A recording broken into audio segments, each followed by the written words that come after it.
There is a moment many people recognize, even if they rarely talk about it openly.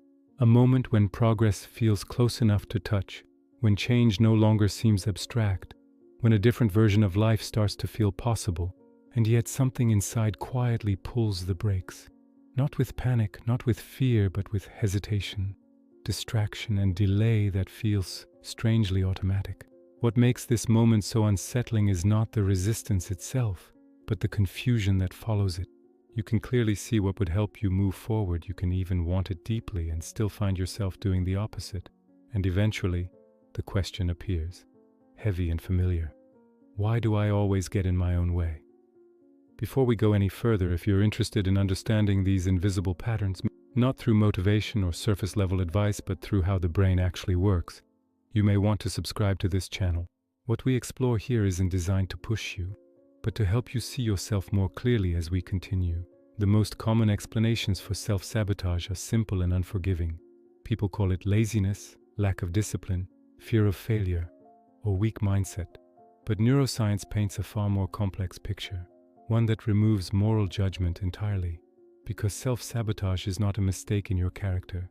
It is a protective function carried out by a brain that evolved to prioritize survival over fulfillment. Your brain was never designed to make you confident, successful, or at peace. It was designed to keep you alive in environments where uncertainty often meant danger. And from the brain's perspective, what is familiar is always safer than what is better, even when the familiar comes with anxiety, dissatisfaction, or quiet suffering that you've learned to tolerate. When you attempt meaningful change, not cosmetic improvement but real transformation, your brain does not interpret this as growth.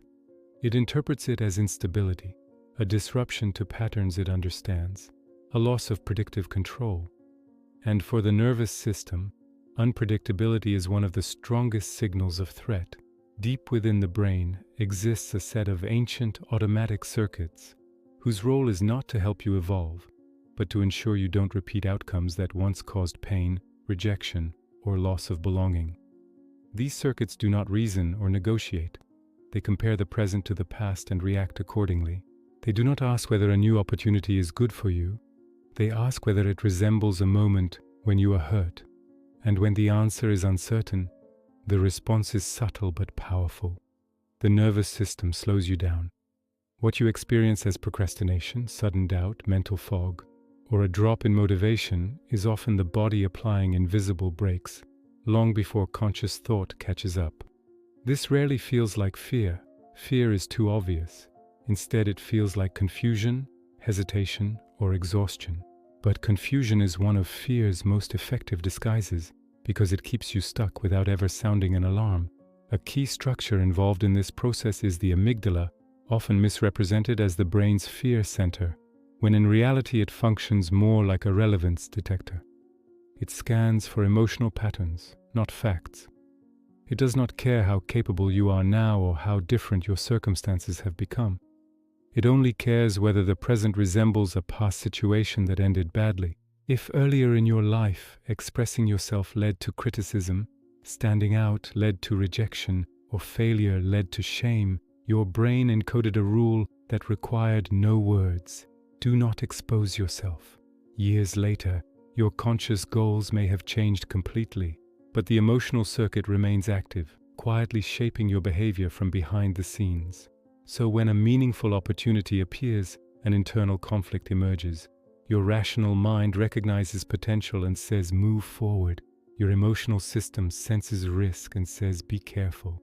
And because the body evolved to prioritize emotional signals, it listens to the latter. You begin delaying actions you know would help you. You fixate on small imperfections. You suddenly feel drained, distracted, or uncertain for reasons you can't quite explain. And afterward you judge yourself for lacking discipline or consistency, reinforcing the very loop that keeps the pattern alive. Self-judgment makes sense on the surface, but neurologically it backfires. When you criticize yourself internally, the brain interprets the environment as even more hostile.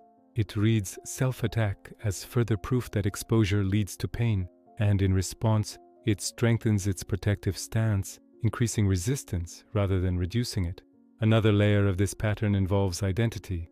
The brain becomes deeply attached to who you believe you are, not because that identity is accurate, but because it is predictable. Even painful self-concepts, the anxious one, the overthinker, the one who struggles, provide the nervous system with a stable map of reality. Real change threatens that map, and beneath conscious awareness, difficult questions begin to form. If I change, who am I without this struggle? If I succeed, will I still belong? If I grow beyond this version of myself, will I lose connection to what feels familiar? These questions rarely appear as thoughts. They appear as resistance. Here is something rarely acknowledged. Self-sabotage does not usually appear when you are incapable. It appears when you are approaching something meaningful. The closer you move toward genuine change, the more intensely the nervous system attempts to restore familiar ground. This is why many people do not fail at the beginning of their journey. They stall in the middle, where the old identity begins to dissolve, but the new one has not yet stabilized.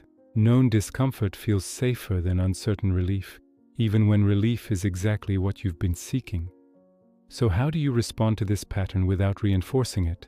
You don't fight the brain, you don't shame it, and you don't try to force transformation through aggression.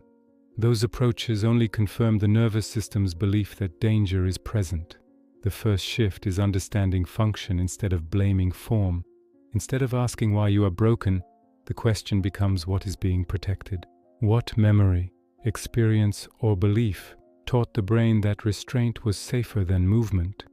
This reframing alone reduces defensive activation because the brain relaxes when it feels understood rather than attacked. The second shift involves scale.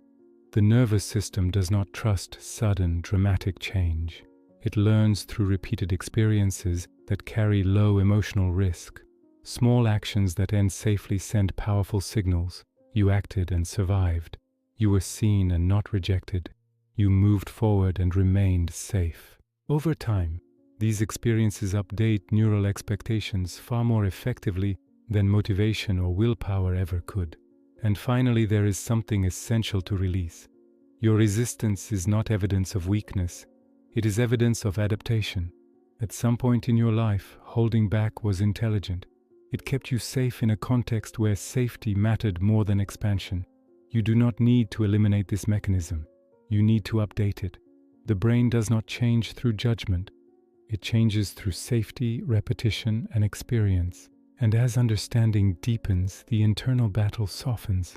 Self-awareness does not remove fear, but it shifts authority away from outdated alarms and toward conscious choice. What once felt like self-sabotage slowly reveals itself as what it truly is, an old survival signal, still active long after the conditions that created it have passed. If this perspective resonates with you, and you want to continue exploring how neuroscience explains the hidden patterns behind thoughts, emotions, and identity, subscribe to the channel.